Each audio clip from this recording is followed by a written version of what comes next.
Mikey Mike. Mike check. How you doing? Thanks for checking out. Thanks for checking in, excuse me. Oh my gosh. Oh my gosh. Remember when you had the computer and there was no such thing as a pop-up or a cookie, or like you would click on Microsoft Word and Word would just pop up? Now it's, what is going on with the camera here? That's feels good. Um, Anyway, thank you for joining, watching, streaming, clicking, liking, biking, hiking, miking. This is miking. Um, Thank you for supporting, purporting, distorting, cajoining. That's not a word, is it? Cajoling. How you doing out there in the real world? My name is Ryan Francisco Aguilar. I have bipolar, and as of today, July 8th, 2026, personality disorder. And I might as well keep going. That's the umbrella. The underlying term is recklessness. What else did she say? Narcissistic. She said there was a third one that I just thought, what the fuck? Agree to disagree. Recklessness. Impulsiveness. Impulsiveness. Impulsiveness. Whatever. Whatever. She came with facts. Fact one was 1 in 10 people in the entire fucking world. There'll be a lot of cussing probably because I'm not pissed off, but I'm just like confused. I'm confused. 1 in 10 in the world. 1 in 10. 1 in 10. Let's do the math on that. Let's do live math. Silence the phone first. Let's see here. So I forget if there's 9 billion. I heard there was 9 billion, but let's just stick to the 8 billion people. 8 billion people. And you have 1 in 10, which means you would divide by 10, right?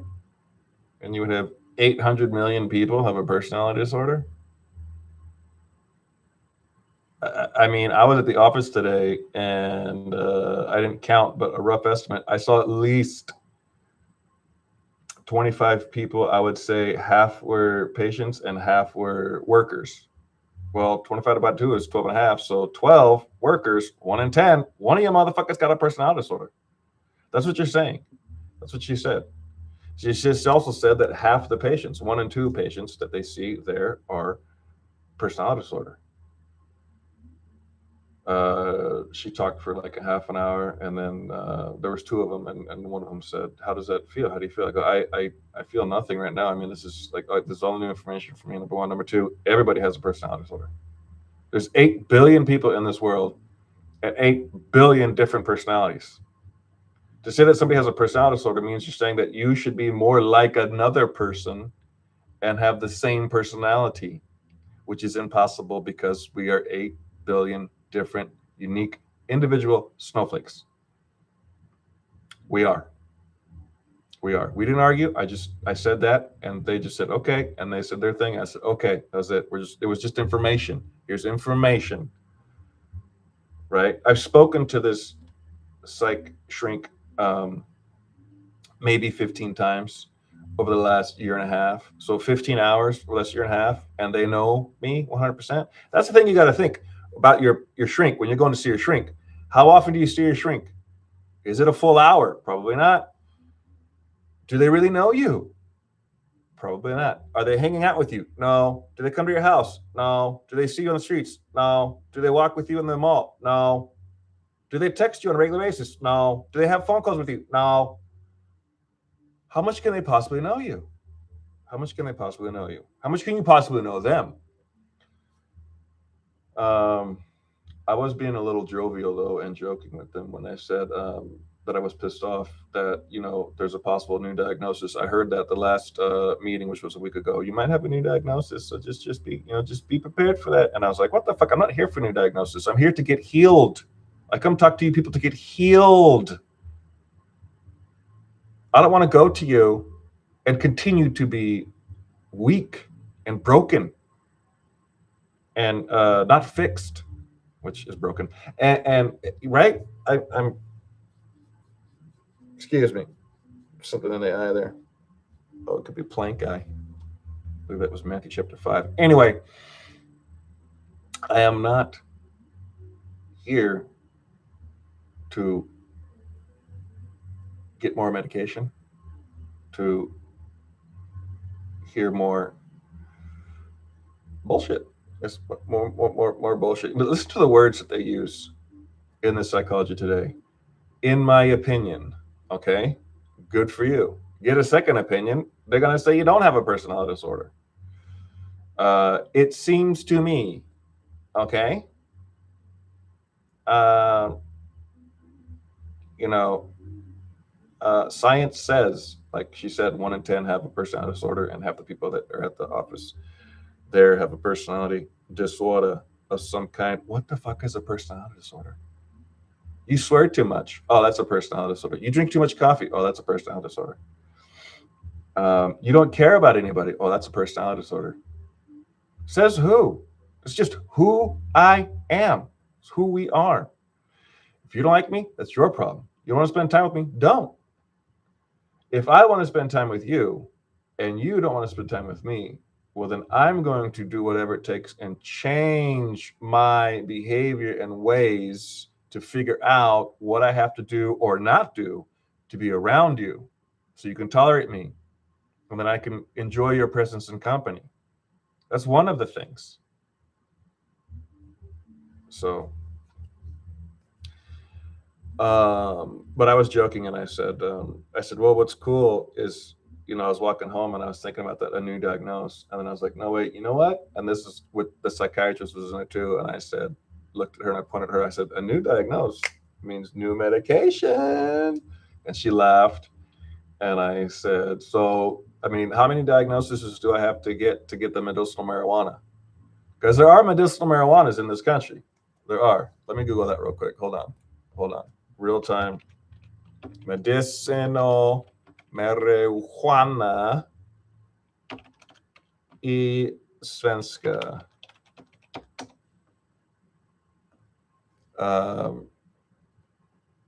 It says that medicinal marijuana is legal in Sweden, but is strictly regulated under a highly restrictive program administered by the Swedish Medical Products Agency, Läkemedelsverket. Recreational use remains illegal, and possession of cannabis without a prescription is a criminal offense. You will don't go to jail, you will go to hell because it will kill you on the spot. Patients, I'm kidding, can access cannabis-based medicines only via prescription after exhausting other treatment options for specific conditions such as multiple sclerosis or chronic pain. Chronic pain, right here, I got chronic pain. There are no medical dispensaries. All approved products are dispensed through conventional pharmacies. I need to get this.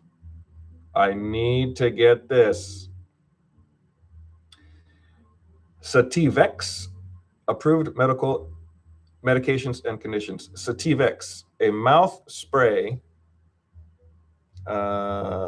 Oh, damn it. See, the computer used to just be so much better in the 90s.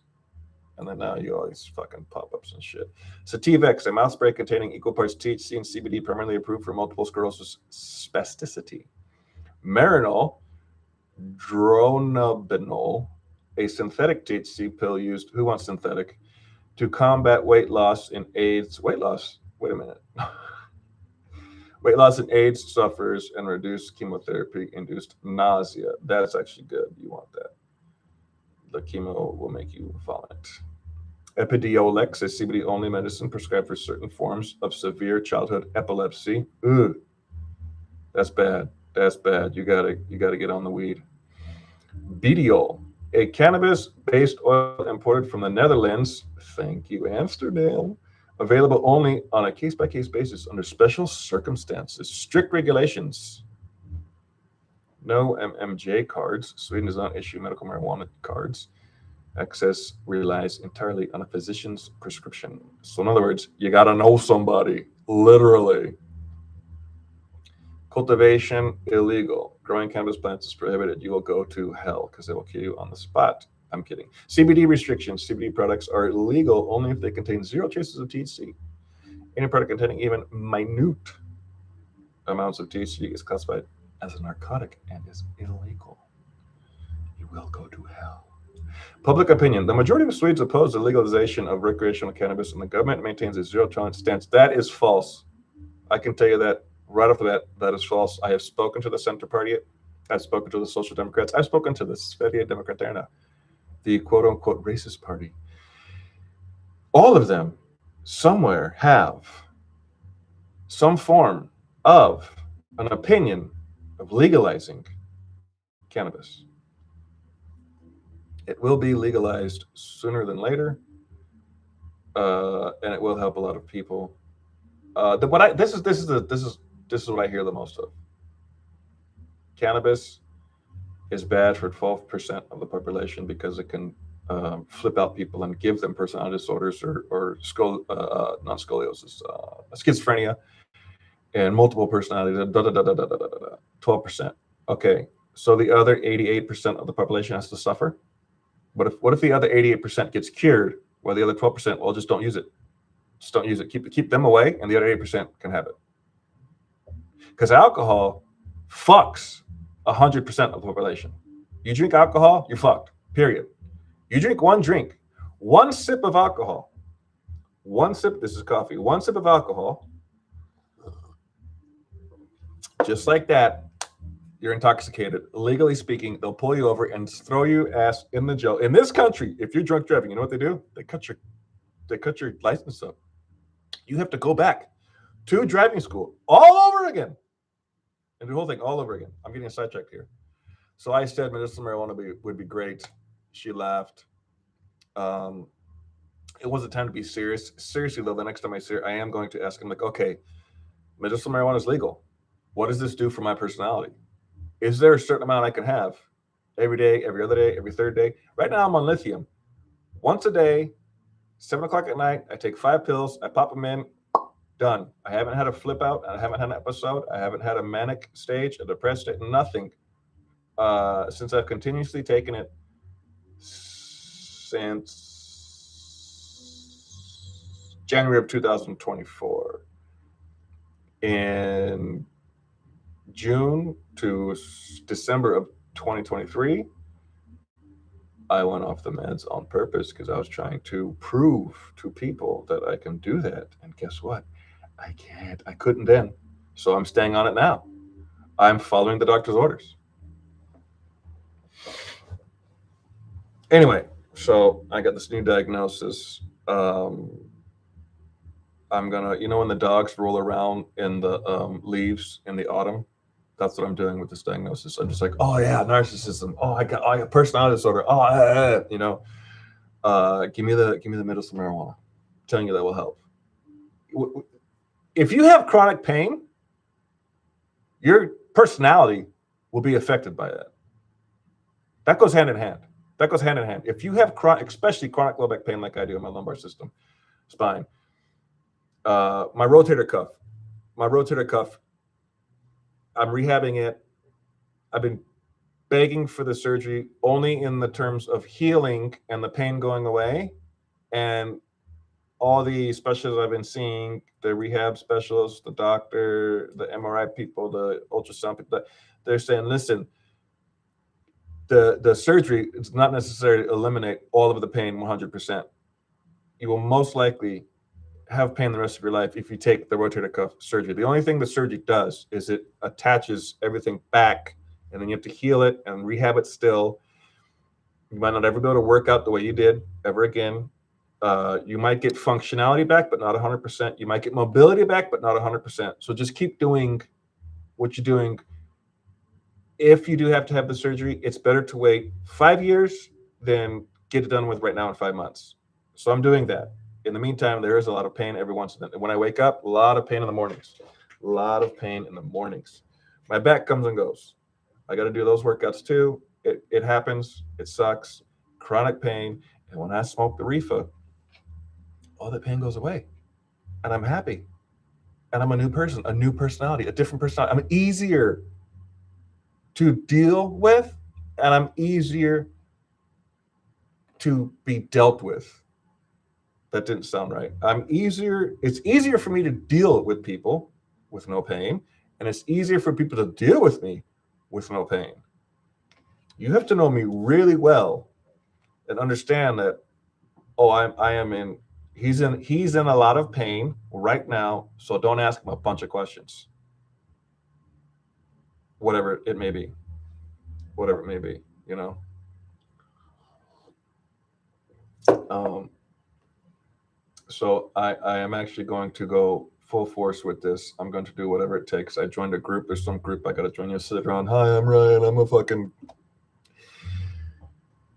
I want to know all their acronyms: PTSD, BD, MPD, schizo. Like, just say it all. But I'm not. But whatever. I mean, you could be anything you want to be, and I want to be schizophrenic.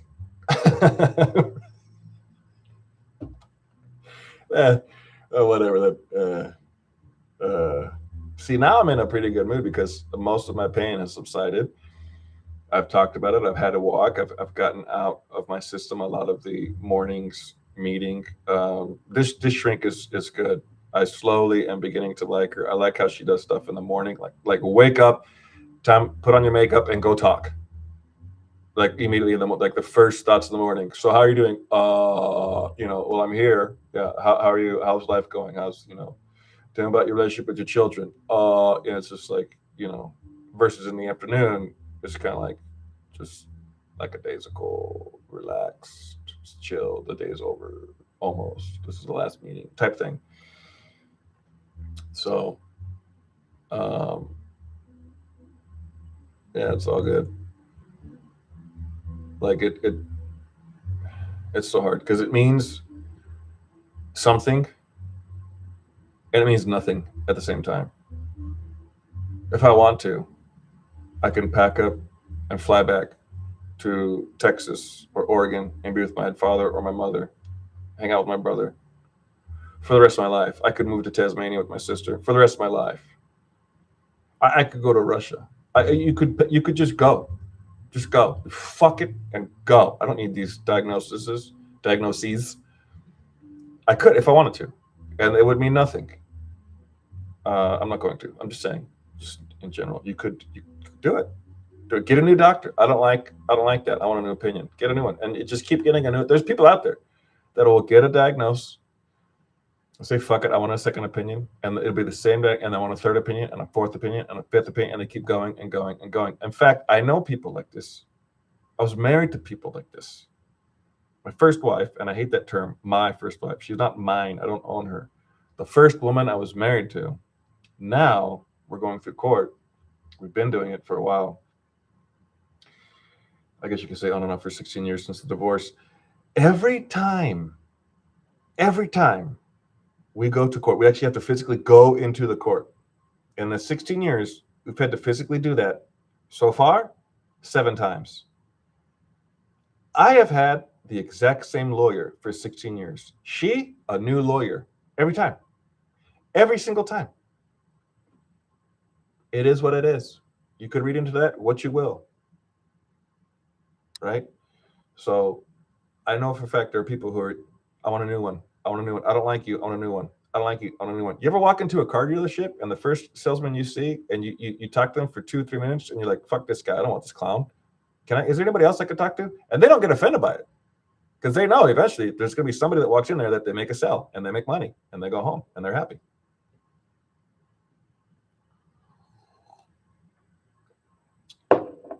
So got my new diagnosis and I'm going to get that medicinal marijuana one way or the other. I mean, government grade, think about all the things that are government grade that are amazing. right? Government grade weapons. Oh yeah, those work. Those work. They're not jamming up. Mm-mm. You're not getting a backfire. No way. Those government grade weapons, they're probably the deadliest weapons in the world. Um, you know, I would say something, government grade food is supposed to be good. Like the FDAA meat is supposed to be great, but I hear things through the pipeline that it's not the best stuff in the world. So watch out for the government grade food. But government grade medicine, of course, you know it. When they want to make something addictive, it's addictive. Um, when it works, it works. I mean, what's fentanyl? What government's that coming from? Mm-hmm.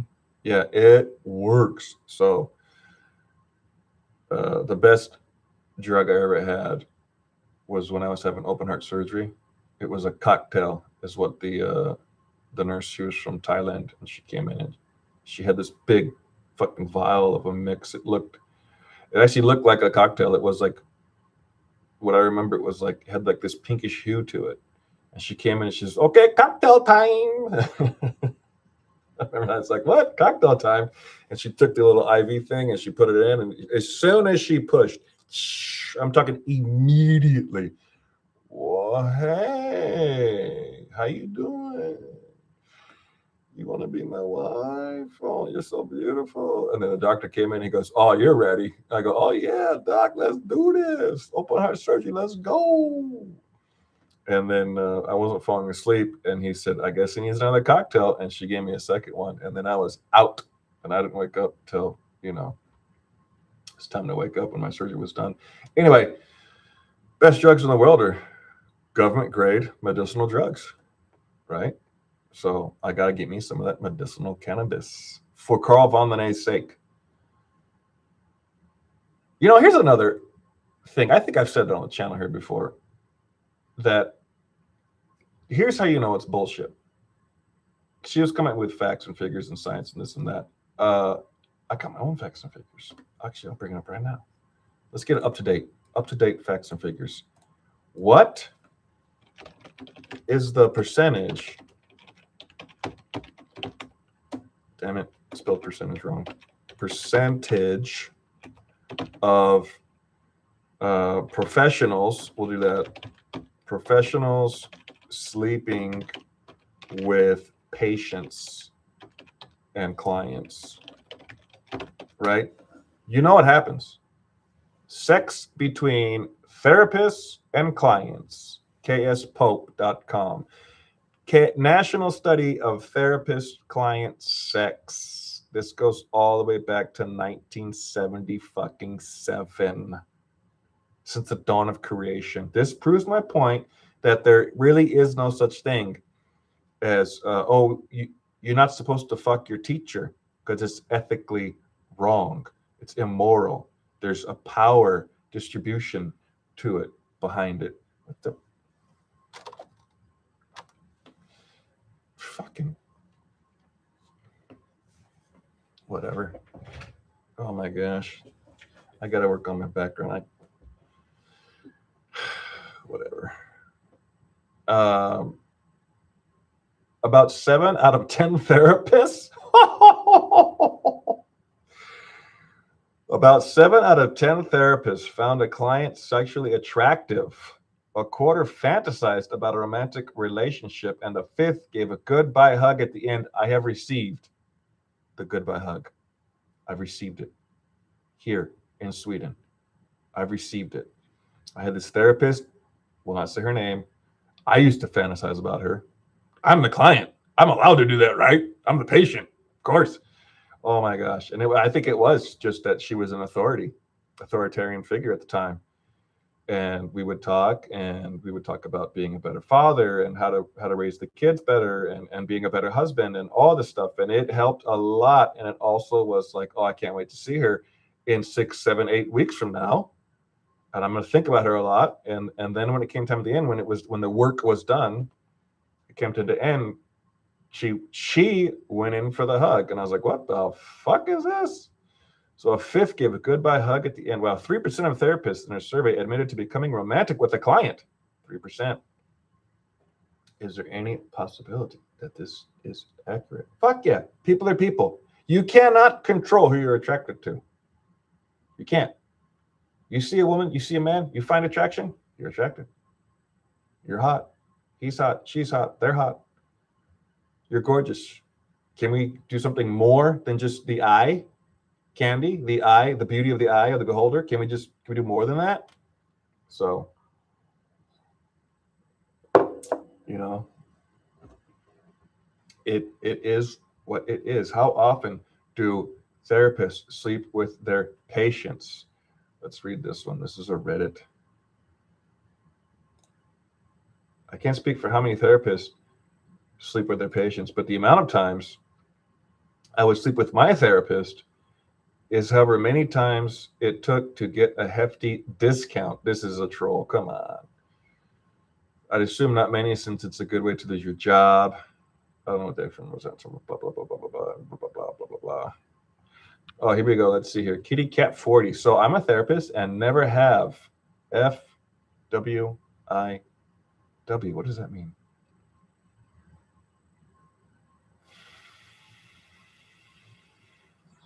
What does that mean? FWIW. Fuck while I work? I am female and have had a couple of clients flirt a little, and one that told me, and I believe her, that her old therapist slept with her. It was actually a big trauma for her. I had one male coworker that was accused of harassment by a client, and no idea if it happened. I would say it's out of character for what I know about him. Yeah, it happens. It happens. Therapy can be very intimate. It is easy to see how it can feel highly personal. I know for certain there are things that people tell only me. That is the same kitty cat. Just continuing her discourse there. This is interesting stuff. Yeah, it's first of all, Psychology 101. I took a class in Saddleback College, Psychology 101, and the first thing the psychologist professor told us in the first class was raise your hand if you're in a relationship. And I'm telling you, like every single hand went up. Mine didn't. I was single. Every single hand went up. Almost every, like the majority. It was ridiculous, the majority. And he said, by the end of class, by the end of our 6 months together, you will all be broken up. And people just looking around and laughing and ha ha ha. And there was a couple couples that were in the class. There were couples in the class sitting next to each other, like 3 or 4 of them. And they was all like, no, we're strong, we're tight, we're good. And sure enough, by the end of class, everybody had broken up with their partner except for one couple. One couple was still sticking it out, toughing it out, and I think they were doing it just for spite on what he said. They didn't want to cave, join the group, whatever, believe in it. But yeah, that was an interesting class. That was an interesting class. And then I took Psychology of the Woman. That was an amazing class. I highly recommend, if you can find a class. It's called Psychology of the Woman. Take it, read all the books you can about the psychology of the female mind. Just, oh my gosh. Oh, it's like, I want to take that class again. I want to take that class again so bad. It was such a good class. That's probably that class. Anatomy and Physiology was also amazing.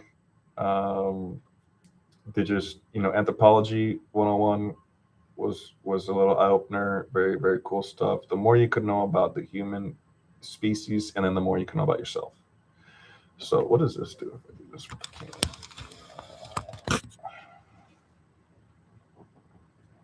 Oh, okay. My whole head is covering the door now. Perfect. So, take your diagnoses with a grain of salt. It doesn't really mean anything. Here's what's happened since 2024. I got back out of the loony bin, the cuckoo's nest, the psychological hospital, um, back on the meds, was fired because of my bipolar. It's hard to prove, but my boss was tired of me going in and out of these episodes. So just get rid of him. And he was very patient and waited until I did something stupid. And then, here's the stupid thing I did. I showed up to work 15 minutes late, 4 days in a row, and I never communicated that. I never said, I'm 15 minutes late. I never said that those 4 days. I took it for granted that I've been there for 10 years and I'm a stud at work and they love me and I love them and everything's good. And the boss is never there. This is one of those companies where the boss shows up once a month and says everything like, here's the numbers, here's the projections, here's the totals, blah, blah, blah, blah, back to work. So that's I thought, yeah, this is just a bad moment, 4 days, and that's it. Well, it was enough for him to fire me. Before that, right, 2024, before that, yeah, also January 2024 when I got out of the loony bin, divorced. So divorced, lost a job, out of the loony bin, back on track. I plugged into the university here at Lund and did a semester, failed miserably. What course did I fail? Yeah, I failed English. Yeah, English, but it wasn't English 101. It was like English like 1001. I mean, it was on that university level, and I was like, this isn't fucking okay. It is English, but it doesn't. But it, and I had a Russian teacher telling me that my biggest problem is that I'm a native speaker. So yeah, you know how to speak it, you know how to write it, you know how to read it. You've written books, you've done this, you understand the correct grammar. Perfect. The problem is you can explain how you know it. You can't explain it because it's intuition. It's in you. You grew up with it. It's ingrained in your brain. And because of that, when you look at the test and we tell you to explain this, you're looking at it, explaining it in layman's terms, and we want you to explain it in grammatical terms. And you can't do that because you're a native speaker. I ran into a classmate from that course about 2 weeks ago, and she's still in it. And I said, good for you, rock it on, keep going. And then I asked her, says, how many of the original, I think there was like 170 people originally, something like this. Ridiculous number of people was in the original freshman year class of English at Lund University. She said, there's like 10 of them. It's the second year, there's like 10 of them. Where the fuck did they go? So, so I failed that, and now I am, in fact, unemployed. And somehow all of this is because of my personality disorder, right? That's what the belief is. That's what the leading on is you got divorced because of your personality disorder. Well, how did I get married? Was it my personality disorder that got me married? And then my personality disorder that got me divorced? And did they hire me because I had a personality disorder? And then fire me because I have a personality disorder? In school, I failed. I tried. I did everything I could. Did my personality get in the way of trying? I mean, it was English.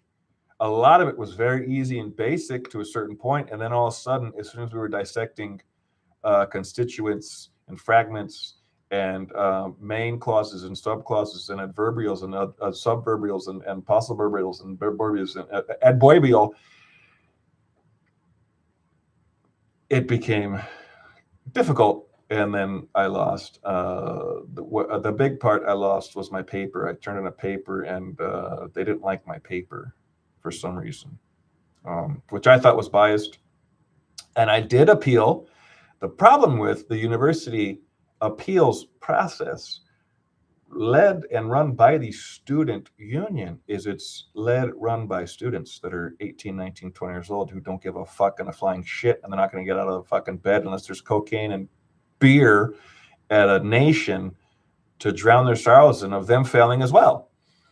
So I emailed them. It took them 12 days to email me back. 12 fucking days to email me back To which I responded, do you have an office? Can I walk in there? Can we do this? Can we do that? And then it took them another, I think, 7 or 8 days to respond, in which case I had already gone to the final decision, and so there was no appeal. And I could really give a fuck because that's a great paper. It's a great paper I wrote. The teachers were saying that it didn't fulfill any requirement. And I said, oh, no, it did. It did. The first requirement was 2,000 words, 2,000 words exactly. The second requirement was 4 works cited. I cited 6 works. So boom, 2 extra works there. The third was you need to be like creative and argue, state your thing, and make this and that. And I did. And what's really funny is the head teacher that led this, your paper sucks and we need to have you talk before the dean. I was before the dean, not of administration, but the dean of, I believe, languages and English. And then there was a counselor there as well, student guidance counselor. So there was 3 of them, and a big, huge room. It was one of those, fucking Hollywood movie. Looked like, what's that fucking movie? Network. Looked like Network when they're in the room there, and they're just all around each other. And everyone is, the 3 of them, they're on one side, and I'm on the other side by myself. I really wanted to go and sit right next to the lead teacher. But when I walked into the first thing, her eyes were like piercing, fire from hell, you're going down eyes, scold. And she's a mother, so I could tell that. I was like, fuck, she's had some experience on that look. So okay, here we go. I might as well just stay back here. So I just sat down there. And some of her first critiques were, this paper, not only is it ungradable, but it's nothing more than an internet rant. She used those words, internet rant. And I was thinking, well, for an internet rant, it sure got to you. It sure got to you. It got under your skin what an internet rant it is. And what are you doing on the internet, too, to know what an internet rant is, Professor? How do you have time to be on the internet scrolling through internet rants?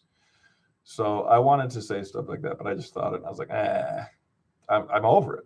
I'm really over it. I'm really over it. There was a second paper that she brought up, and she said, this paper is almost done. You just need to do like 500 more words or something like that. I said, nah, I'm over that. I'm over that. No, I don't. 500 words for what? And if I could convince you in 1,500 words, what I got to do 2,000 words? What the fuck is that about? Oh, we need to see. You can see in 1,500 words. So, it's ridiculous. It's ridiculous. It's like when they ask you a yes or no question, and you're supposed to elaborate on the yes. Do you like McDonald's? Yes. That's it. That's it. What do you need? What do you want to say? Go through every item, all the menu, list burger by burger. Like, no. Do you like sunshine? Yes or no? Oh, I like the sunshine when there's clouds covering and I can't see it or get sunburned on it. Then I like the sunshine. Then shut the fuck up. It's a yes or no question. So this paper, you need to do this, you need to do that, you need to do this, and you do like 2,000 words. Sometimes I seriously felt like writing. I'm almost at 2,000 words. Right now I'm at 1,687 words. Don't worry though. Eventually this will be 2,000 words. You're gonna get your 2,000 words. But a lot of it felt like 5th grade, and then a lot of it was the grammar that I bombed. And the point I was making with that, right, was that somehow my personality is in the way of that. Right? My personality disorder, my PD.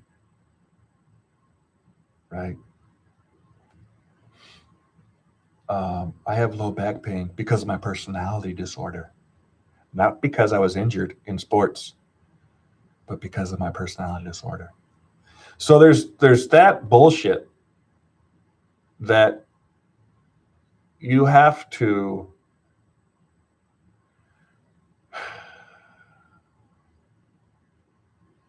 decipher for yourself. Is the therapist right? Is the shrink right? Is the psychiatrist right? Some things you can wait and see. We want you to take lithium. Okay, I will take lithium and I will see. And the mind drugs, the brain drugs, those can take up to a year. Your body's got to get it, process it, go through it, react to it. And then, okay, now you have this stability in your life because you're on this medication, which helps you with your bipolar disorder, your schizophrenic disorder, your ADD, ADHD, OCD, your, you know, gosh, what's that one where there's really no medication? Autism, Asperger's, Down syndrome. Those are, you know, take this and you'll be healed. It is what it is. You know, but the addictive personality, take this medication and then you won't take those other drugs like meth that are gonna fuck your life because you're so addicted to the heroin and the fentanyl. I should wrap this up. It's yeah, you get it, another diagnosis, another diagnosis. It's no big deal. At the end of the day, it's no big deal. You need to watch. Here's the signs you need to watch for. If they want to start prescribing you medication right away, that's a red flag, in my opinion. Another diagnosis, okay, let's talk about it. What do you think? I mean, I come here to this office to see you for 45 minutes once a month, and you know me? That's impressive. Okay, so let's talk about it. How much more do you know about me just by talking, by sitting here and talking? What else do you know? But if it's take more pills, that's a flag, in my opinion, right? I had this meeting, and now I'm going to go in November. I'm going to start a group counseling thing, which is just talking, and we're talking with other people that have other disorders and talking about this. And there's 2 therapists that are going to lead it and guide it. There's probably questions and answers. You know, ask this question. How do you feel? Answer this, blah, blah, blah. Get inside yourself, deal with it. That should help. I trust that more than I trust another medication, unless of course it's marijuana, but that's different. So stuff takes time, right? Are you a fat fuck and you want to be a skinny fuck? It's going to take time. It took time to get big. It's going to take time to get small. It took time to get to where I'm at with 2 diagnoses. It's going to take time to reverse that if possible. And I think it is possible. And I still think that I don't have this other diagnosis. This is just someone's opinion of me when we go and talk for 45 minutes of time once a month. So it's my we did an assessment, we did a question and answer, and you fill this out. We feel that because of these questions and answers, you got a personality disorder. I'm like, okay, well, you got a personality disorder. That's what I said. I said, like, yeah, everybody has a personality disorder. Everybody has a unique personality. Snowflake, 8 billion of us. That's how it is.